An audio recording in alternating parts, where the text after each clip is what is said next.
தந்தை மகன் தூயாவியாரின் பெயராலே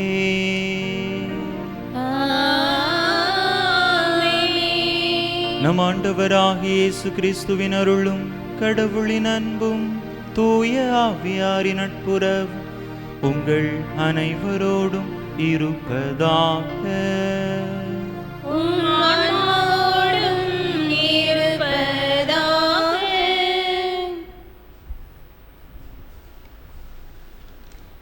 இயேசுவில் பிரியமான சகோதர சகோதரிகளே, தவக்காலத்தின் 5ஆம் ஞாயிறு திருப்பலிக்கு உங்கள் அனைவரையும் அன்போடு வரவேற்கின்றேன்.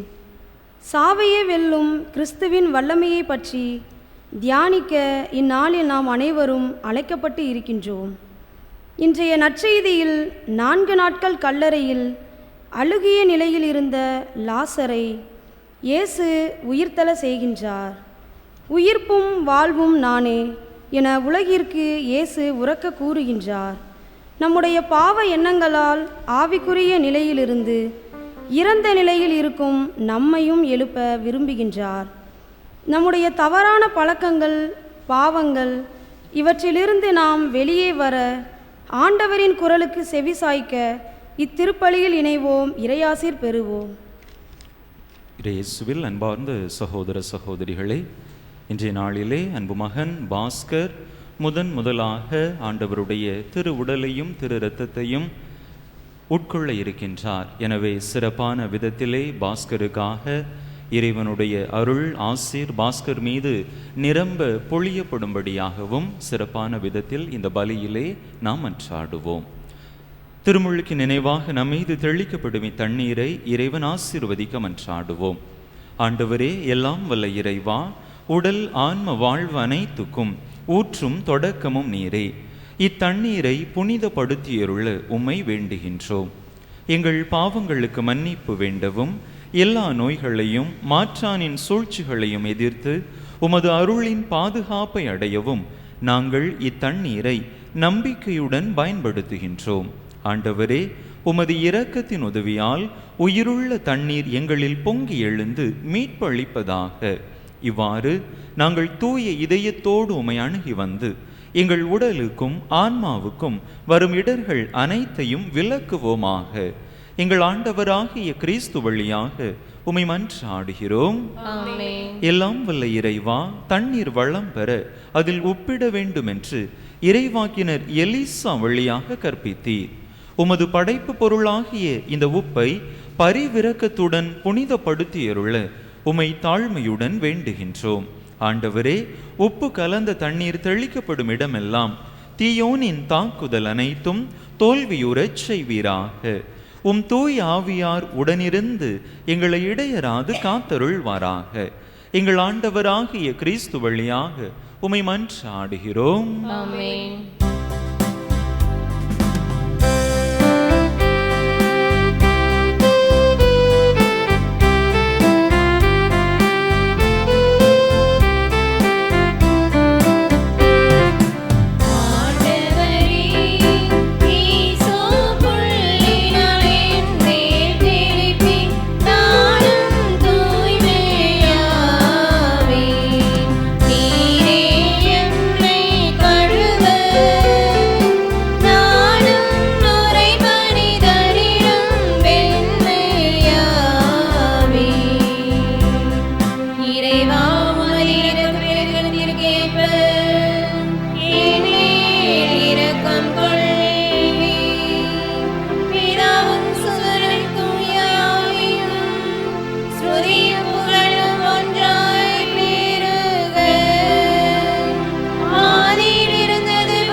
எல்லாம் வல்ல இறைவன் நம் பாவங்களிலிருந்து நம்மை தூய்மைப்படுத்துவாராக.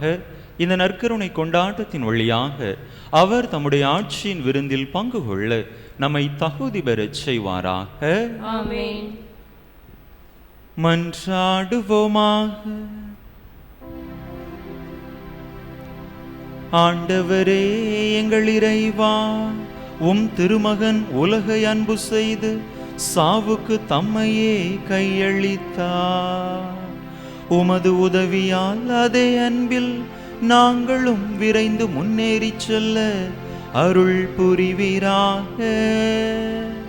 உம்மோடு தூயாவியாரின் ஒன்றைப்போல் ஒரே இறைவனாய் என்றென்றும் வாழ்ந்து ஆட்சி செய்கின்ற எங்கள் ஆண்டவரும் உம் திருமகனுமாகிய இயேசு கிறிஸ்து வழியாக உம்மை மன்றாடுகின்றோ.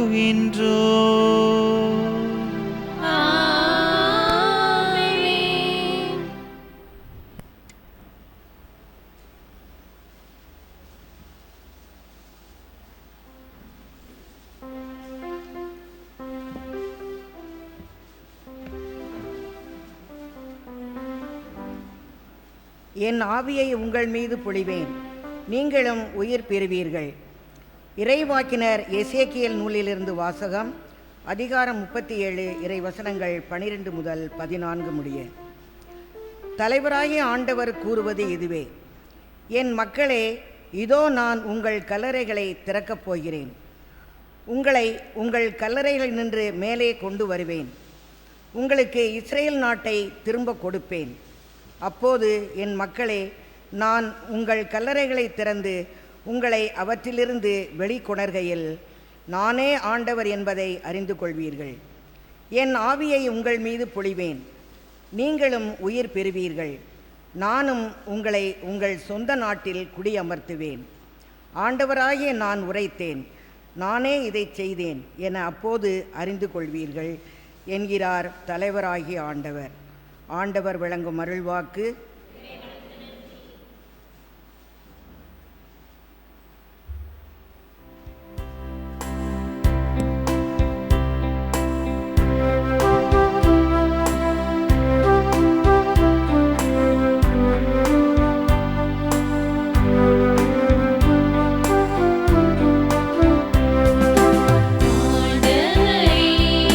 தலைமுறை தலைமுறையாக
திருத்தூதர் பவுல் ரோமையருக்கு எழுதிய திருமுகத்திலிருந்து வாசகம்.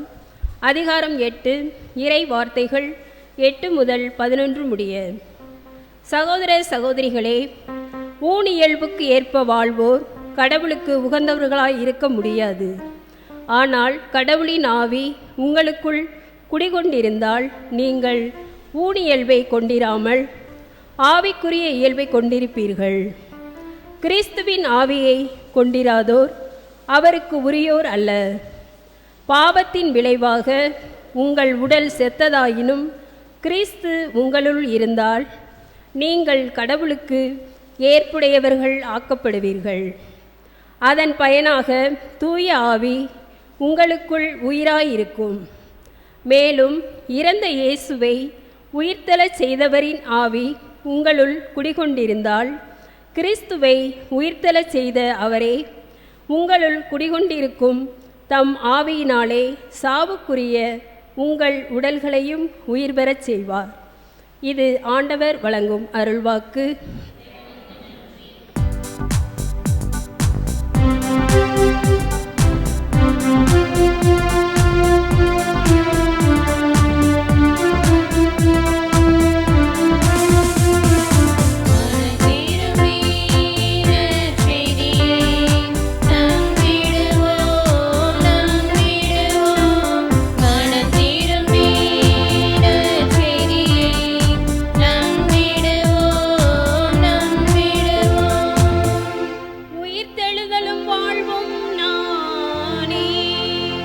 என்னிடம் நம்பிக்கை கொள்ளும் எவரும் என்றுமே சாக மாட்டார் என்கிறார் ஆண்டவர்.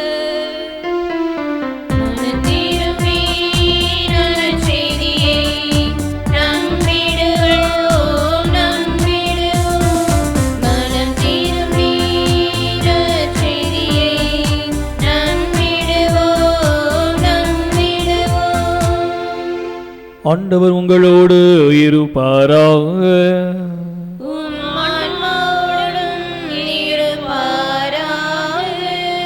யோவான் எழுதிய தூய நற்செய்தியிலிருந்து வாசகம்.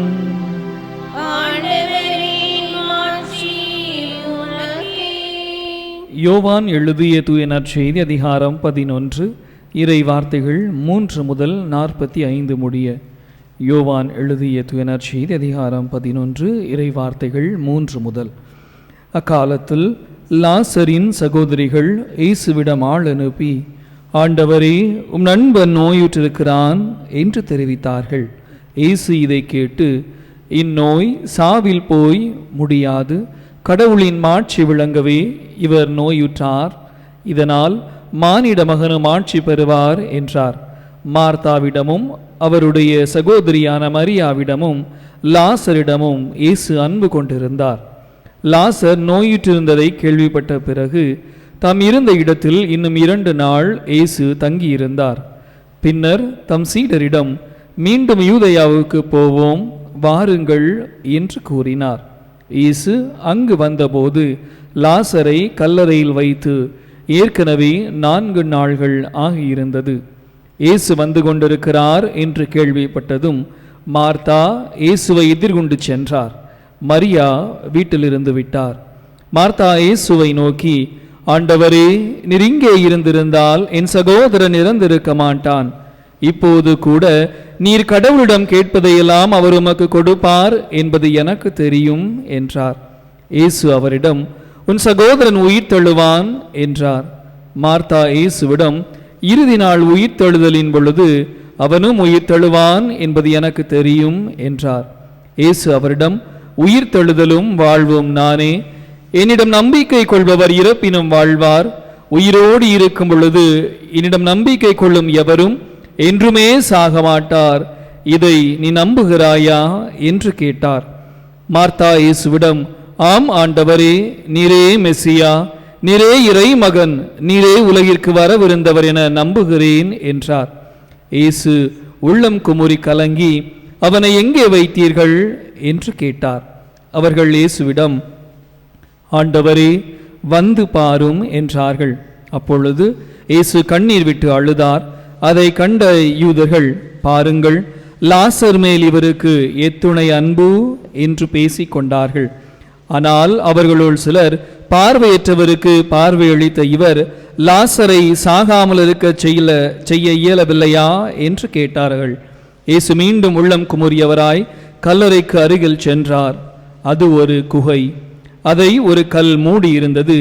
கல்லை அகற்றிவிடுங்கள் என்றார். இயேசு இறந்து போனவரின் சகோதரியான மார்த்தா அவரிடம், ஆண்டவரே, 4 நாள்கள் ஆயிற்று, நாற்றமடிக்குமே என்றார். இயேசு அவரிடம், நீ நம்பினால் கடவுளின் மாட்சியை காண்பாய் என நான் உன்னிடம் கூறவில்லையா என்று கேட்டார். அப்போது அவர்கள் கல்லை அகற்றினார்கள். இயேசு அன்னார்ந்து பார்த்து, தந்தையே, நீர் என் வேண்டுதலுக்கு செவி சாய்த்ததற்காக உமக்கு நன்றி கூறுகிறேன். நீர் இப்பொழுதும் எப்பொழுதும் என் வேண்டுதலுக்கு செவி சாய்க்கிறீர் என்பது எனக்கு தெரியும். எனினும் நீரே என்னை அனுப்பினீர் என்று சூழ்ந்து நிற்கும் இக்கூட்டம் நம்பும் பொருட்டே இப்படி சொன்னேன் என்று கூறினார்.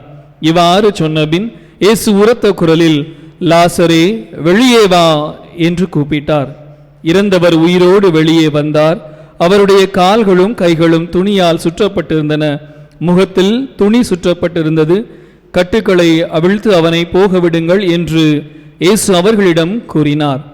மரியாவிடம் வந்திருந்த யூதர் பலர் இயேசு செய்ததை கண்டு இயேசுவை நம்பினார்கள். ஆண்டவரின் அருள்வாக்கு.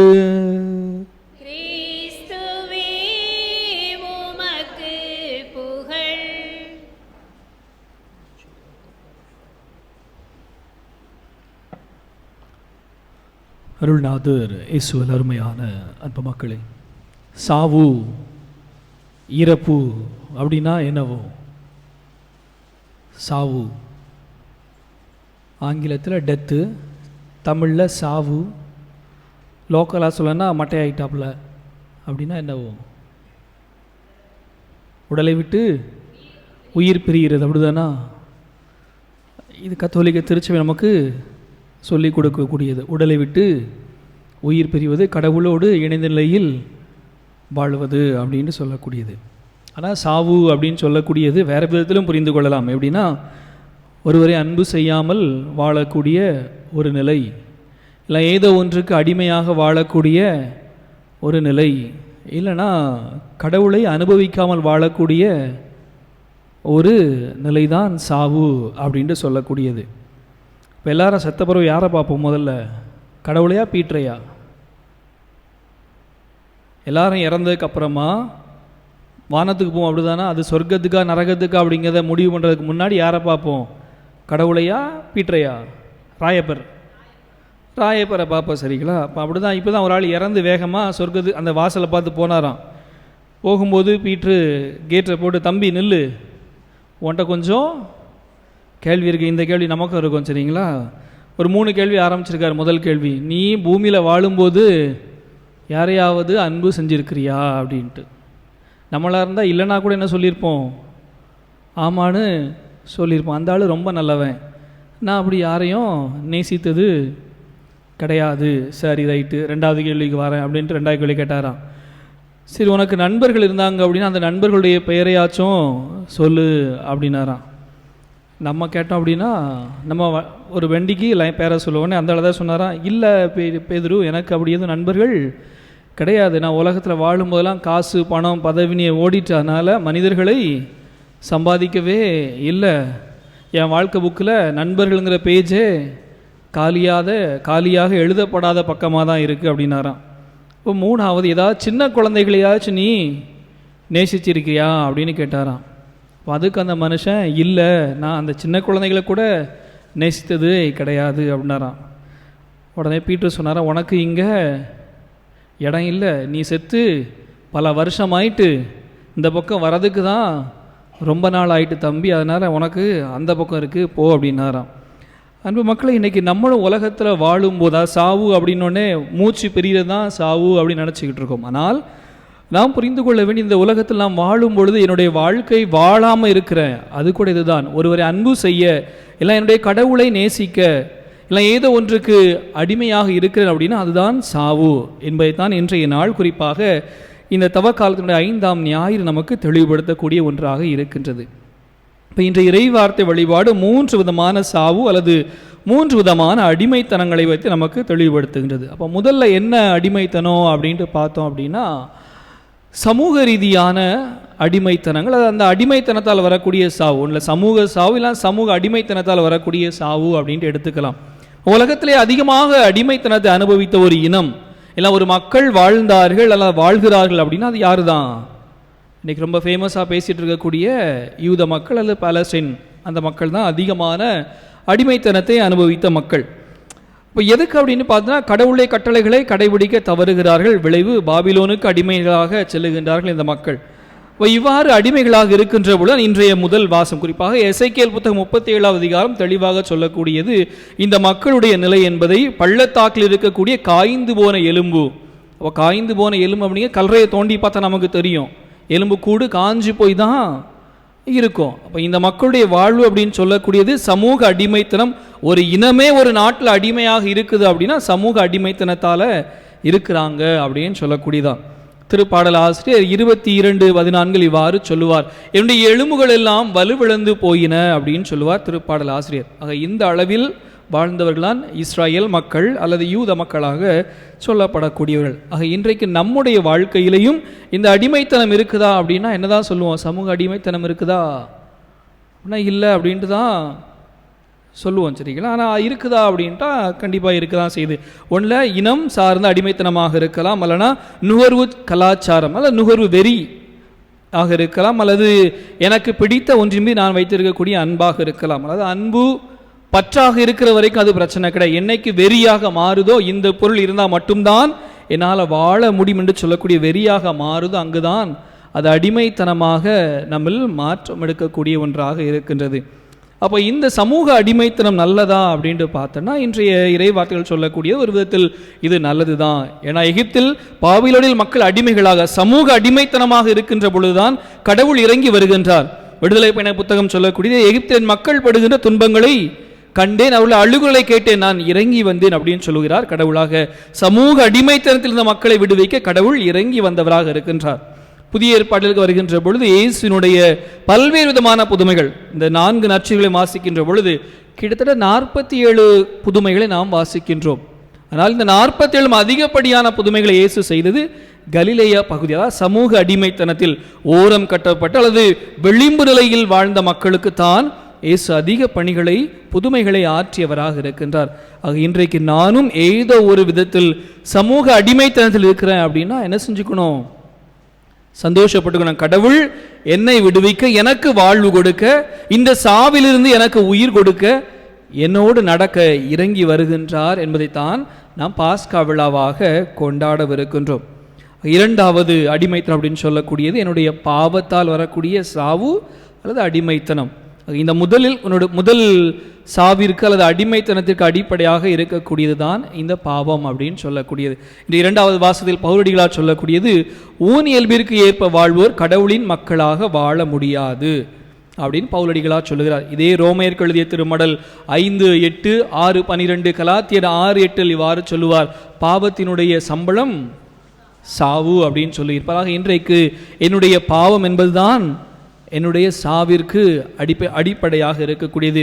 இன்றைய 2வது வாசகத்தில் பவுலடிகளார் இன்னும் சொல்லக்கூடியது, நீங்கள் பாவத்தினால் இறந்தவர்கள் ஆயினும் கிறிஸ்துவில் இருக்கக்கூடிய உங்களுக்குள் இருக்கக்கூடிய கிறிஸ்துவின் ஆவியினால் நீங்கள் உயிர் தள்ளப்படுவீர்கள், வாழ்வின் மக்களாக மாறுவீர்கள் அப்படின்னு சொல்லுகிறார் பவுலடிகளார். ஆக இன்று என்னுடைய பாவம் என்னை வாழ்விற்கு விடாமல் செய்தாலும் எனக்குள் இருக்கக்கூடிய கிறிஸ்துவின் ஆவி என்னை வாழ்விற்கு அழைத்து செல்லும் என்பதை இன்றைய 2வது வாசம் நமக்கு தெளிவுபடுத்துகின்றது. ஆக இதற்கு உவமையாக அல்லது உருவகமாக வரக்கூடியதுதான் லாசரின் மரணமாக இருக்கக்கூடியது. இந்த லாசரின் மரணம் அல்லது நாற்றம் எடுக்கக்கூடிய அவருடைய உடல் என்று சொல்லக்கூடியது இந்த உலகத்தில் இருக்கக்கூடிய உங்களுடைய அல்லது நம்முடைய பாவ மனநிலை அல்லது பாவிகளாக இருக்கக்கூடிய நம்மை சுட்டி காட்டுவதுதான் லாசரினுடைய மரணம் அல்லது நாற்றம் அடிக்கக்கூடிய ஊன் உடலாக இருக்கக்கூடியது. இந்த லாசரை உயிர்த்தெழச் செய்த இயேசு இன்று நம்மை நோக்கியும் வருகின்றார். என்னுடைய பாவ அடிமைத்தனத்திலிருந்தும் எனக்கு விடுதலை கொடுக்க, என்னை உயிர்த்தெழச் செய்ய என்னை நோக்கி வருகின்றார். ஆக இவ்வாறு வரக்கூடிய இயேசு எனக்கு உயிர் கொடுக்க அல்லது வாழ்வு கொடுக்க நான் செய்ய வேண்டியது ஒன்றே ஒன்றுதான். நான் பாவி என்பதை நான் ஏற்றுக்கொள்ள தயாராக இருக்கிறேனா? கடைசியாக பாவ சங்கீதனம் எப்போ பண்ணணும் சரிங்களா? பாவ சங்கீதம் திருப்பலியில் 2 நேரத்தில் சொல்லுவோம் நான் பாவி அப்படின்ட்டு. ஒன்று எல்லாமல்ல இறைவனிடமும் அப்போ ஒருக்கா சொல்லுவோம். இன்னொன்று உலகின் பாவங்களை போக்குகின்ற சொல்லும்போது நான் பாவி என்பதை உணர்ந்து சொல்லுகிறோமா, இல்லைனா பெயருக்காக கடமைக்காக வழிபாட்டு கிறிஸ்தவர்களாக உலகின் பாவங்களை போக்கும் என்று சொல்லுகின்றோம். என்று நான் உணர்ந்து சொல்லுகின்றேன். நான் பாவி என்பதை உணர்கின்ற பொழுதுதான் எனக்குள் இருக்கக்கூடிய இயேசு எனக்கு வாழ்வு கொடுப்பார். இயேசுவினோட வார்த்தைகளில் சொல்ல வேண்டும் என்றால் நீதிமான்களை அல்ல பாவிகளையே அழைக்க வந்தேன் என்று சொல்லுவார். திருத்தந்தை 6ஆம் பவுல் இவ்வாறு சொல்லுவார், இந்த சமுதாயத்தினுடைய மிகப்பெரிய பாவம் என்று சொல்லக்கூடியது நான் பாவி என்பதை உணராமல் வாழ்வுதான் என்று சொல்லுவாங்க. இன்று நான் செய்த பாவங்களை நான் உணர்ந்திருக்கின்றேனா? இப்போ இருக்குதான்னு தெரியல. ஒருவேளை நாங்கள் புதுநன்மைக்கு படிக்கக்கூடிய காலங்களில் எங்களுக்கு ஒன்று சொல்லி கொடுத்துருப்பாங்க. குருவிடம் போய் பாவங்களை ஒப்புரவிடுகின்ற பொழுது எல்லாவற்றையும் சொல்லிட்டு கடைசியில் முடிக்கும்போது இப்போது சொன்ன பாவங்களுக்காகவும் மறந்து போன பாவங்களுக்காகவும் மனஸ்தாபப்படுகிறேன் அப்படின்ட்டு ஒரு வார்த்தையை சொல்லி கொடுத்துருப்பாங்க. இப்போ இருக்குதா இல்லையான்ட்டு எனக்கு தெரியாது. சரி, நான் யாரையும் குறை சொல்ல, எனக்கு தெரியாது, அதனால் நான் தெரியாதுன்னு சொல்லி நான் படிக்கும் எனக்கு சொல்லி கொடுத்தாங்க. ஆக நான் மறந்தும் தெரிந்தும் செய்த பாவங்களை நினைத்து வருத்தப்பட்டு நான் பாவி என்று ஏற்றுக்கொள்ளுகின்ற பொழுதுதான் அந்த கடவுளால் கூட என்னை மீட்க முடியும், எனக்கு வாழ்வு கொடுக்க முடியும். 3வது பாவமாக இருக்கக்கூடியது நம்பிக்கையின்மையினால் வரக்கூடிய பாவம். அது என் மேலே எனக்கு நம்பிக்கை இல்லாமல் இருக்கலாம், என்னை படைத்த கடவுள் மீது எனக்கு நம்பிக்கை இல்லாமல் இருக்கலாம். யார்கிட்டையாச்சும் போயிட்டு நீங்கள் எப்படி இருக்கிறீங்கன்னு கேட்டால் என்ன பதில் சொல்லுவோம்? உடனே நல்லா இருக்குன்னு சொல்கிறது ஒரு பதில். என்னத்த ஏதோ இருக்கிறோம், பதில் வேறு வேறு மாதிரி வரும். சரிங்களா? அப்போ ஒவ்வொரு பதிலுக்கும் ஒவ்வொரு விளக்கம் இருக்கும். நல்லா இருக்கீங்களா அப்படின்னு கேட்டால் நல்லா இருக்குது அப்படின்னு சொன்னால் என்னது? சரி ரைட்டு, மனுஷன் சந்தோஷமாக சொல்கிறான், தன்னை ரொம்ப நம்புகிறான், கடவுள் மேலே நல்லா இருக்கா அப்படின்னு சொல்லுவேன். என்னத்தை ஏதோ என்னத்தை வாழ்ந்து அப்படிங்கிற பதிலெலாம் ஏதோ திருப்தி ஏற்ற அல்லது எதையுமே நம்பாத ஒரு மனநிலையை சொல்லக்கூடியதுதான் இந்த மனநிலையாக இருக்கக்கூடியது. ஆக இந்த சூழல் வாழக்கூடிய மக்களுக்கு இந்த நற்செய்தியில் இயேசு சொல்லக்கூடியது அவர் அங்கு இருந்தது குறித்து மகிழ்ச்சி அடைகின்றார். லாசர் இறப்பதாக நோயிற்றிருப்பதாக செய்தி சொல்லப்படுகின்றது. ஆனால் இயேசு அங்கு இல்லை, கலிலேயாவில் இருக்கின்றார். அதை குறித்து அவர் சொல்லக்கூடியது நான் அங்கு இல்லாமல் இருந்ததை குறித்து மகிழ்ச்சி அடைகின்றேன். ஏன் அப்படின்னா அதற்கு முந்தைய பகுதிகளெல்லாம் பார்த்தோம்னா இயேசு பல புதுமைகளை செய்கின்றார், கூடவே சீடர்களும் செல்கின்றார்கள்.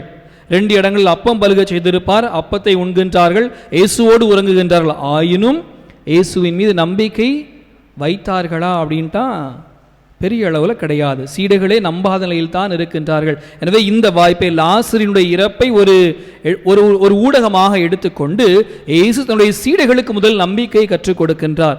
நான் இறைமகன் என்னை நம்பினால் நீ வாழ்வு பெறுவாய் என்பதை இயேசு தன்னுடைய சீடர்களுக்கு கற்றுக் கொடுக்கின்றார்.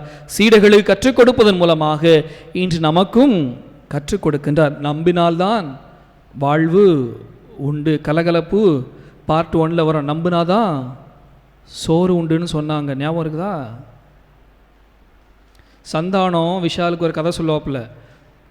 தீப்பெட்டி இருக்குல்ல, தீப்பெட்டியில் ஒரு பாட்டி முறத்தால் புளி அடித்து விரட்டுற கதை படம் பார்த்துருக்கீங்களா? இப்போ உள்ள ஜென்ரேஷன் லைட்ரு தான் தெரியும். தீப்பெட்டியில் ஒரு முறத்தால் புளி அடித்து விரட்டுற ஒரு படம் இருக்கும். அதுக்கு சந்தான விஷாலுக்கு ஒரு கதை சொல்லுவாப்புல. அப்போ விஷால் கேட்பாப்புல இதெல்லாம் நம்புகிற மாதிரியாங்க இருக்குது அப்படின்னு கேட்பாப்புல. அப்போ சந்தானம் சொல்லுவாப்புல நம்புனாதான் சோறு, நான் நம்புகிறேன், நீங்கள் நம்புறீங்களான்னு சொன்னேன், விஷாலாக நம்புகிறேன் அப்படின்னு சொல்லிட்டு போவாப்புல. சரிங்களா? அப்போ அதே தான் இன்றைக்கு நற்செய்தியில் திரும்ப திரும்ப வரக்கூடியது. நீ நம்பினால் கடவுளுடைய மாட்சியை காண்பாய், நம்பினால் வாழ்வு உண்டு, உலகிற்கு வாழ்வு என்கின்ற வார்த்தைகளை நற்செய்தியில் திரும்ப திரும்ப வரக்கூடிய ஒன்றாக இருக்கின்றதாக. இன்றைக்கு என்னுடைய வாழ்க்கையில் இந்த நம்பிக்கை என்பது எத்தகைய நிலையில் இருக்கின்றது? முதல்ல நான் என்னை நம்புகிறேனா? பல நேரங்களில் எப்படி இருக்கும் அப்படின்னா அடுத்தவர்கள் நம்மை ரொம்ப நம்புவாங்க. இவனால் எல்லாத்தையும் செய்ய முடியும், இவளால் எல்லாவற்றையும் செய்ய முடியும். ஆனால் என்னை நான் நம்புகிறேனா? ஆனால் நம்மகிட்ட கிட்ட என்ன சொல்லுவோம்? ஏதோ ஒரு நிகழ்ச்சிக்கு போகிறோம், தம்பி ஒரு 2 வார்த்தை பேசுகிற அப்படின்னா என்ன சொல்லுவோம்? என்னால் முடியாது. தம்பி இன்னைக்கு வாசகம் வாசி 2 மன்றாட்டு சொல்லிடு பூசையில் அப்படின்னு என்ன சொல்லுவோம்? ஐயோ மைக்கை பார்த்தா எனக்கு நாக்கு குளறோம், கை கால்லாம் கிடுகிடுன்னு ஆடும். கேட்குறவன் நம்மளை நம்புறதுனால தான் நம்மகிட்ட கேட்குறான், நம்மளால் முடியும், அவன் நம்புகிறான், அடுத்தவர்கள் நம்புகிறார்கள். ஆனால் அதே நம்பிக்கை இன்னைக்கு நான் என் மேலே வச்சிருக்கிறேனா, என்னை படைத்த கடவுள் மீது வைத்திருக்கின்றேனா என்பதுதான் இன்றைய கேள்வியாக இருக்கக்கூடியதாக. இந்த 3 சாவுகளிலுமிருந்து இன்றைக்கு எனக்கு வாழ்வு வேண்டும், இன்னைக்கு நான் வாழக்கூடிய வாழ்வை நகர்த்தாமல் வாழ வேண்டும் என்றால் என் மீது, என்னை படைத்த கடவுள் மீது எனக்கு நம்பிக்கை இருக்கின்ற பொழுது இந்த கடவுள் என்னை மீட்க வருவார், அந்த கடவுளால் நான் மீட்பு அடைவேன் என்பதை நம்முடைய உள்ளத்தில் இருத்த அழைப்பதுதான் இன்றைய நாளாக இருக்கக்கூடிய ஒன்று. ஆக அந்த நம்பிக்கை நங்கூரமாக பற்றி கொள்வதற்கு இன்றைய நாளில் நாம் அழைக்கப்படுகின்ற அன்பு மக்களே, கிரேக்க தத்துவ ஞானியான சாக்ரட்டிஸ் அவர் தன்னுடைய சீடர்களுக்கு சொல்லக்கூடியது, எதையுமே அப்படி நம்பாதீங்க, யார் என்ன கற்றுக் கொடுத்தாலும் ஏன் எப்படின்னு கேள்வியை கேட்கணும் அப்படின்னு சொல்லி கொடுத்தார். அப்போ இது எல்லாராலையும் ரொம்ப, வீட்டில் அம்மா அப்பாவுக்கு தெரியும், பிள்ளைங்க ஏன் எதுக்கு எப்படின்னு கேள்வி கேட்டால் பலார்னு அறதான் விழும், சரிங்களா? அப்போ ஒரு சமூகத்தில் ஒருத்தர் கேள்வியை கேளுங்க அப்படின்னு சொல்லும்போது அந்த சமூகமே என்ன செய்யுது, இவர் இளைஞர்களை தவறாக திசை திருப்புகிறார், வழி நடத்துகிறார் அப்படின்னு சொல்லிட்டு அவரை கொலை செய்கிறார்கள். அவருடைய மனைவிட்டமே ஒரு விஷம் கொடுக்குறாங்க, ஹெல்மத் அப்படின்னு சொல்லக்கூடிய விஷத்தை கொடுத்து குடிக்க கொடுக்குறாங்க. அவரும் தெரிந்தே குடிக்கின்றார். குடிக்கின்ற பொழுது அவருடைய நண்பர் இறுதியாக கேட்கின்றார், நீ இறந்த பிறகு உன்னால் வாழ முடியும் என நீ நம்புகிறாயா?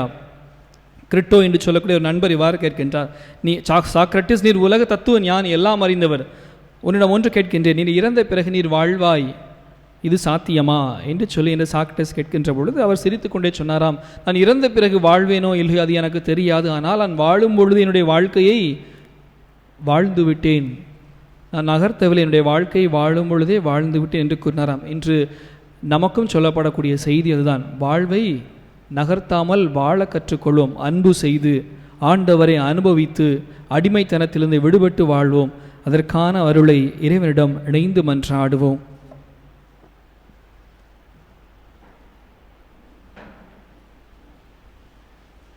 அனைவரும் எழுந்து நம்முடைய நம்பிக்கையை அறிக்கையிடுவோம்.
மனதின் தேவைகள், மன்றாட்டுக்கள், விண்ணப்பங்கள் அனைத்தையும் நம்பிக்கையோடு ஆண்டவரிடத்திலே எடுத்துச் சொல்லி மன்றாடுவோம்.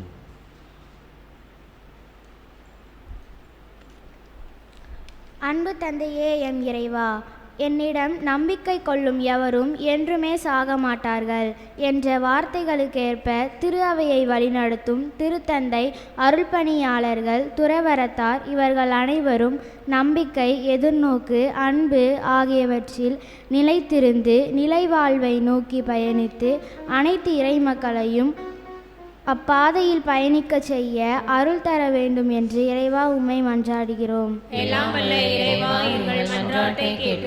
ஆறுதல் அளிப்பவரே எம் இறைவா, இன்று இவ்வுலகு போர்கள், வன்முறை, தீவிரவாதம் ஆகியவற்றால் தடுமாறுகிற வேளையில் நீர்தாமே ஒளியாயிருந்து அமைதியின் பாதையில் வழிநடத்தி செல்ல வேண்டுமென்று இறைவா உம்மை மன்றாடுகிறோம்.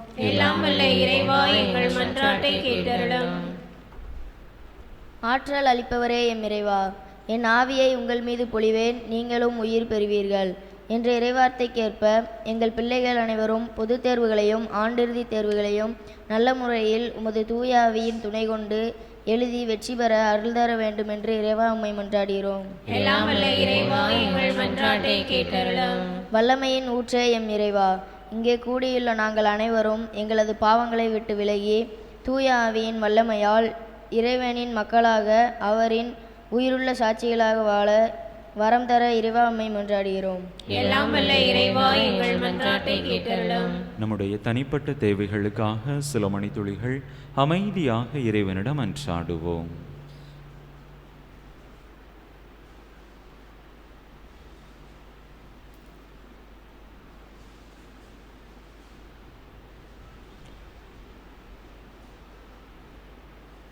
அன்பு தந்தையே இறைவா, உம் பிள்ளைகள் நம்பிக்கையோடு உம்மிடத்திலே கேட்ட இந்த மன்றாட்டுக்களை எல்லாம் எங்களுக்கு தந்தருள வேண்டும் என்று எங்கள் ஆண்டவராகிய கிறிஸ்து வழியாக உம்மை மன்றாடுகிறோம். ஆமென்.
சகோதர சகோதரிகளை, என்னுடைய இதும் உங்களுடைய இதுமான இப்பலி எல்லாம் வல்ல தந்தையாக இறைவனுக்கு ஏற்றதாகும்படி மன்றாடுங்கள்.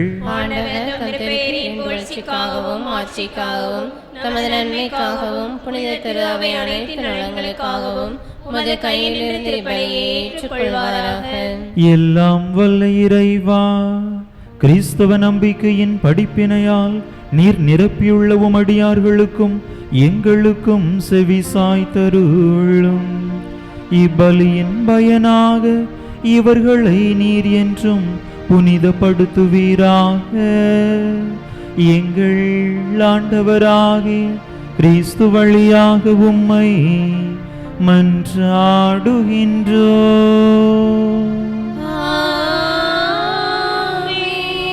ஆண்டவர் உங்களோடு இருப்பாராக.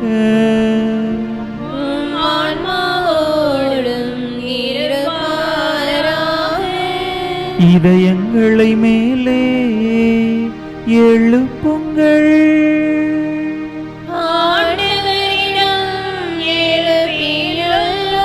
நம் இறைவனாகிய ஆண்டவருக்கு நன்றி கூறுவோம்.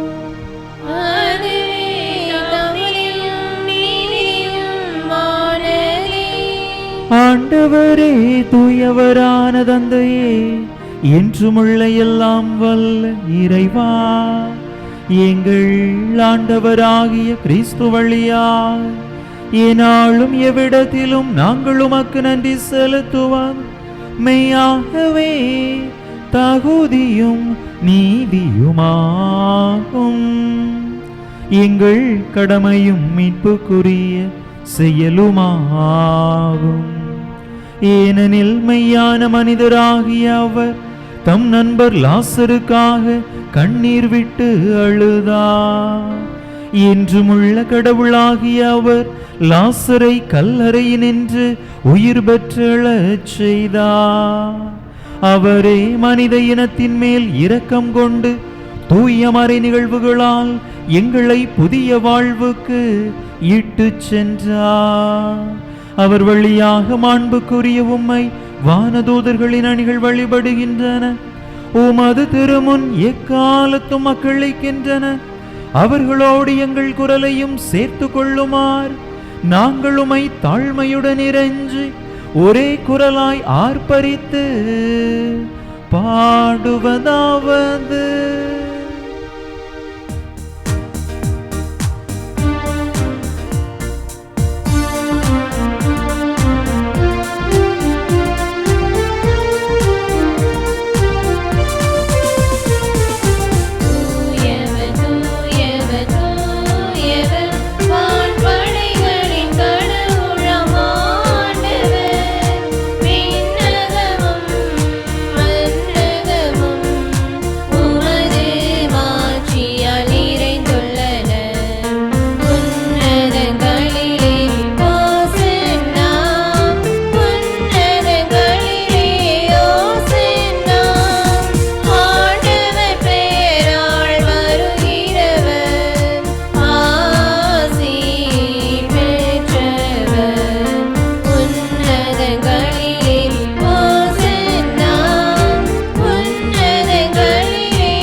ஆண்டவரே, நேர்மையாகவே தூயவர்.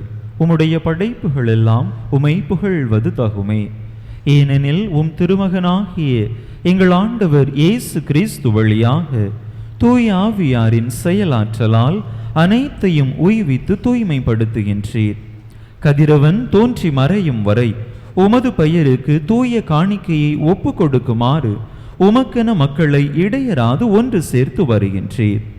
எனவே ஆண்டவரே, உமக்கு அர்ப்பணிக்க நாங்கள் கொண்டு வந்துள்ள இக்காணிக்கைகளை அதே ஆவியால் தூய்மைப்படுத்த உம்மை தாழ்மையுடன் மன்றாடுகின்றோம். இவ்வாறு உம் திருமகனாகிய எங்கள் ஆண்டவர் இயேசு கிறிஸ்துவின் உடலாகவும் இரத்தமாகவும் இவை மாறுவனவாக. அவர் பணித்தவாறே இம்மறை நிகழ்வுகளை கொண்டாடுகின்றோம். ஏனெனில் அவர் காட்டிக் கொடுக்கப்பட்ட இரவில் அப்பத்தை எடுத்து உமக்கு நன்றி செலுத்தி ஆசி வழங்கி அதை பிட்டு தம் சீடர்களுக்கு அளித்து அவர் கூறியதாவது: அனைவரும் இதிலிருந்து பெற்று உண்ணுங்கள். ஏனெனில் இது உங்களுக்காக கையளிக்கப்படும் என் உடல்.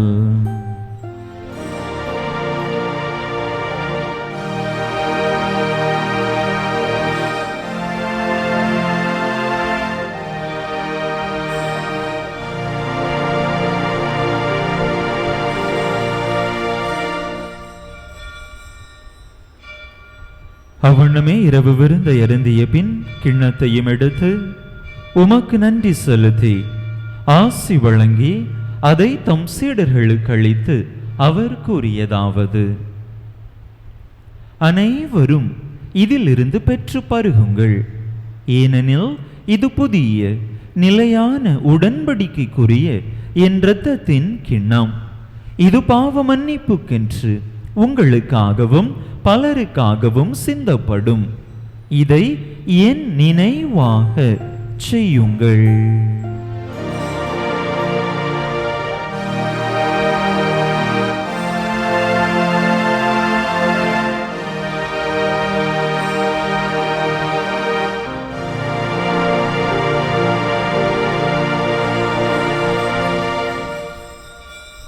நம்பிக்கையின் மறைபொருள். ஆண்டவரே, நீர் வருமளவும் உமது இறப்பினை அறிக்கையிடுகின்றோம், உமது உயிர்ப்பினையும் எடுத்துரைக்கின்றோம். ஆகவே ஆண்டவரே, உம் திருமகனின் மீட்பளிக்கும் பாடுகளையும் வியப்புக்குரிய உயிர்ப்பையும் விண்ணேற்றத்தையும் நாங்கள் நினைவு கூறுகின்றோம். இவர் மீண்டும் வருவார் என எதிர்பார்த்திருக்கும் நாங்கள் இப்புனிதமான உயிருள்ள பலியை நன்றி செலுத்தி உமக்கு ஒப்பு கொடுக்கின்றோம். உமது திரு அவையின் காணிக்கையை கண்ணோக்கியருள உமை மன்றாடுகின்றோம். இப்பலியினால் நீர் உளம் கனிய திருவுளமானீர். இவ்வாறு உம்முடைய திருமகனின் திரு உடல் திரு இரத்தத்தால் ஊட்டம் பெறும் நாங்கள் அவருடைய தூய ஆவியால் நிரப்ப பெற்று கிறிஸ்துவுக்குள் ஒரே உடலும் ஒரே உள்ளமும் உடையவராக விளங்கச் செய்வீராக. இவரே எங்களை உமக்கு என்றும் காணிக்கையாக்குவாராக. இவ்வாறு உமால் தேர்ந்து கொள்ளப்பட்டவர்களோடு முதலாக புனிதமிக்க கன்னியும் கடவுளின் தாயுமான மரியா, அவருடைய கணவரான புனித சூசையப்பர், புனித திருத்தூதர்கள், மாட்சிமிகு மறை சாட்சியர் மற்ற புனிதர்கள் அனைவரோடும் நாங்கள் உமது உரிமை பேருக்கு தகுதியுடையோராவோமாக. இவர்களின் வேண்டுதலால் நாங்கள் என்றும் உமது உதவியை பெறுவோம் என உறுதியோடு இருக்கின்றோம். ஆண்டவரே, எங்களை உமோடு ஒப்புரவாக்கும் இப்பலி உலகிற்கெல்லாம் அமைதியையும் மீட்பும் தர வேண்டுமென உமை மன்றாடுகின்றோம்.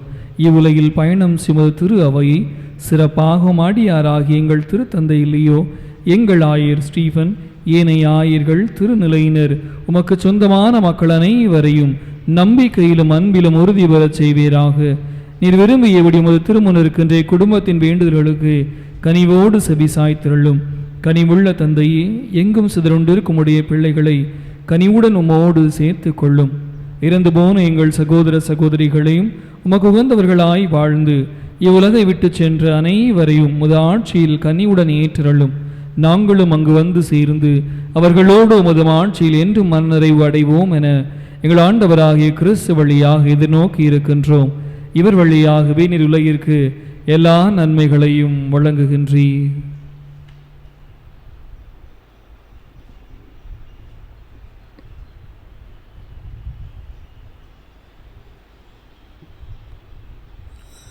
இவர் வழியாக இவரோடு இவரில் எல்லாம் வல்ல இறைவனாகிய தந்தையே, தூய ஆவியாரின் ஒன்றிப்பில் எல்லா புகழும் மாட்சியும் என்றென்றும் உமக்கு உரியதே.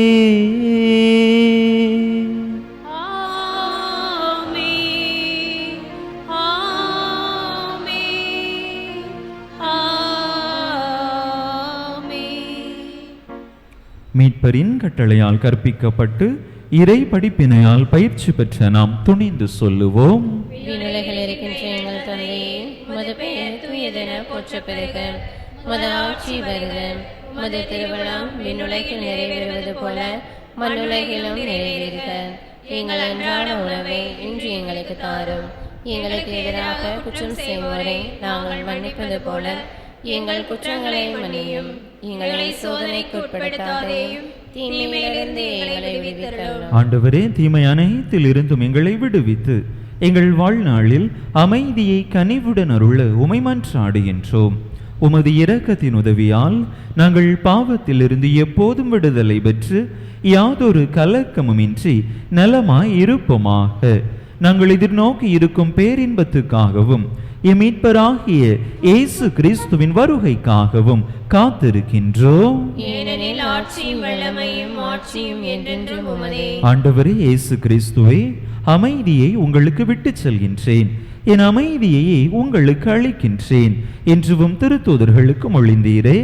எங்கள் பாவங்களை பாராமல் உமது திரு அவையின் நம்பிக்கையை கண்ணோக்கி உமது திருவுளத்துக்கு ஏற்ப அதற்கு அமைதியையும் ஒற்றுமையையும் அளித்தருள்வீராக. என்றென்றும் வாழ்ந்து ஆட்சி செய்கின்றவர் நீரே. ஆண்டவருடைய அமைதி உங்கள் அனைவரோடும் என்றும் இருப்பதாக. ஒருவருக்கொருவர் கிறிஸ்து வழங்கும் அமைதியை பகிர்ந்து கொள்வோம்.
இதோ இறைவனின் செமரி, இதோ உலகின் பாவங்களை போக்குகின்றவர். இந்த செமரியின் திருவிருந்துக்கு அழைக்க பெற்றுள்ள நாம் பேறு பெற்றோ. ஆண்டவரே, நீர் என் இல்லத்தில் எழுந்தல்ல நான் தகுதியற்றவள். ஆனால் ஒரு வார்த்தை மட்டும் சொல்லியல்லும் எனது ஆன்மா நலமடையும்.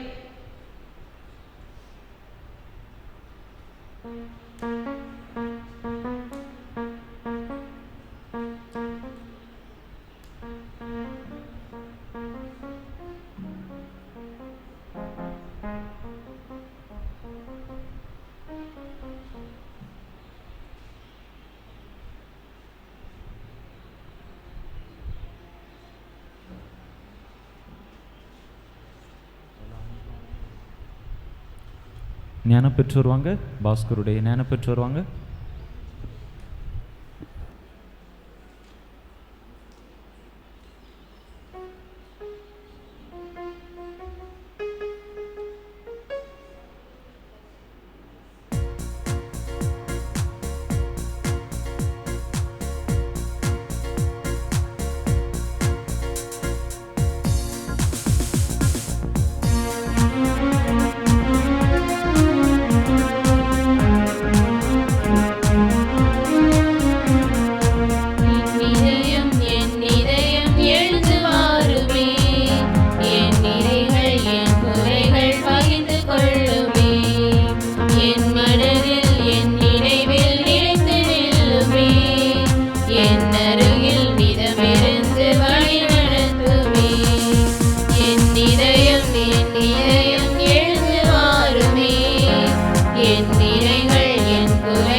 உள்ளம் பெருகும் போது அதை பகிர்ந்து கொள்ளவா, துன்பம் வரும்போது நீ தோள் கொடுக்கவா, இனிமை பொங்கும் போது இனிது மகிழவா, இன்னல் அணுகும் போது கை கொடுக்கவா.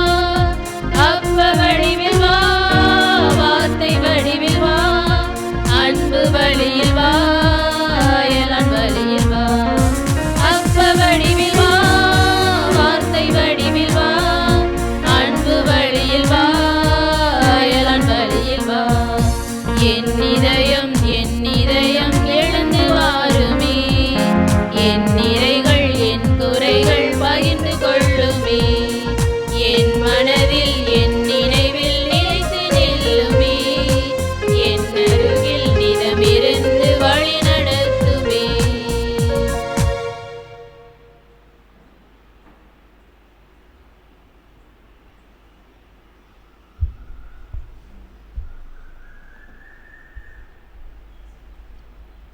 அறிவிப்புகள்.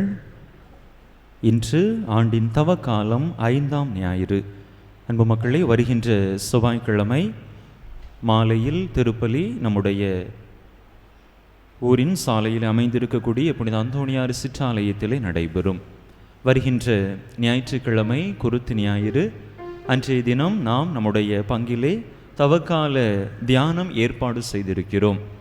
குருத்து ஞாயிறு திருப்பலி காலை 8 மணிக்கு புனித அந்தோணியார் சிற்றாலயத்திலே ஆரம்பமாகும். குருத்தோலை பவனி வழிபாடானது அங்கிருந்து தொடங்கி நம்முடைய பங்கு ஆலயத்திற்கு வந்து ஆலயத்திலே வைத்து குருத்து ஞாயிறு சிறப்பு திருப்பலியானது நடைபெறும். திருப்பலியின் நிறைவில் தேநீர் வழங்கப்படும். அதனைத் தொடர்ந்து நம்முடைய தவக்கால தியானமானது காலை 10:30 மணி அளவில் ஆரம்பமாகும். தொடர்ந்து மதியம் 1 மணி வரையிலே தியானம் நடைபெறும். தியானத்தின் இறுதியிலே அன்பின் விருந்தோடு தவக்கால தியானம் நிறைவு பெறும்.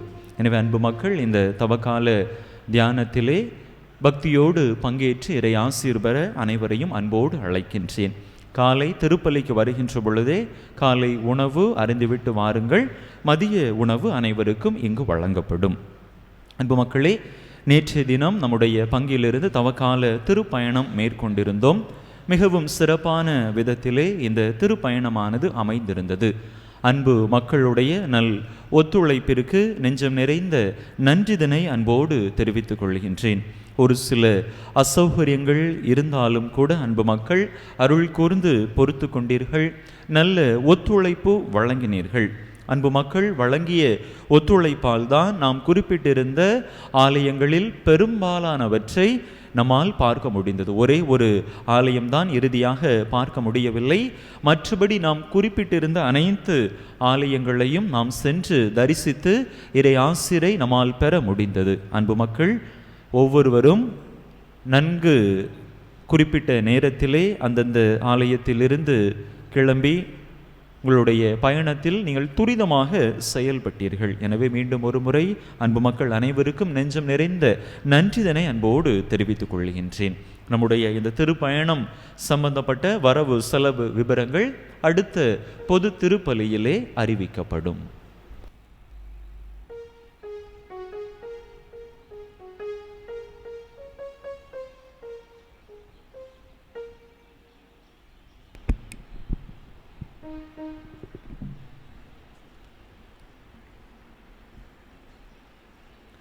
மன்றாடுவோமாக.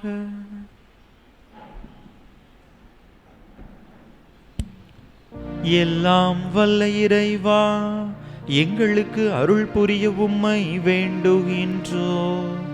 இயேசு கிறிஸ்துவின் உடலையும் இரத்தத்தையும் உட்கொள்கின்ற நாங்கள் அவருடைய உறுப்பினர்களாக என்றும் விளங்குவோமாக.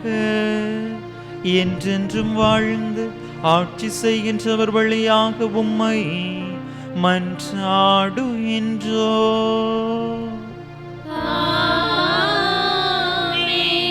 ஆண்டவரே, உமது இரக்கத்தின் கொடையை எதிர்பார்க்கும் உம் மக்களுக்கு ஆசி வழங்கியருளும்.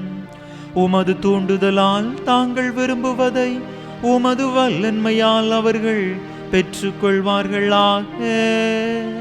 எங்கள் ஆண்டவராகிய கிறிஸ்து வழியாக உம்மை மன்றாடுகின்றோ.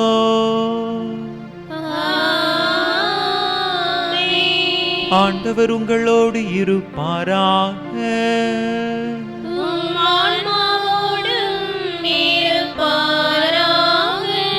எல்லாம் வல்ல இறைவன் தந்தை மகன் தூயாவியார் உங்களுக்கு ஆசி வழங்குவாராக.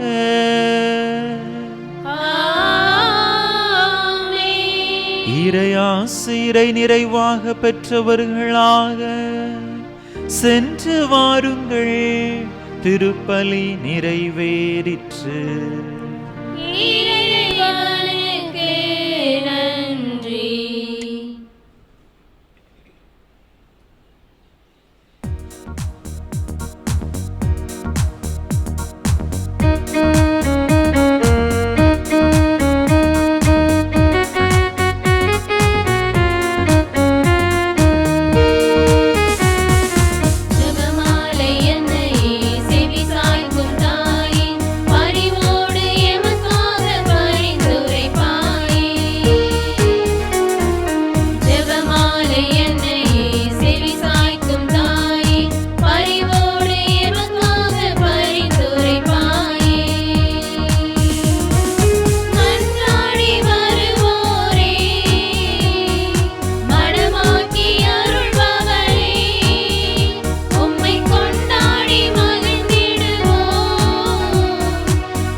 திருப்பலி நிறைவேற்றிய தந்தையர்களின் உடல்நல நலத்திற்காகவும் அவர்களின் பணி சிறக்கவும் இங்கு வந்திருக்கும் ஒவ்வொருவரின் குடும்ப நலனுக்காகவும் வேண்டிக் கொள்வோம்.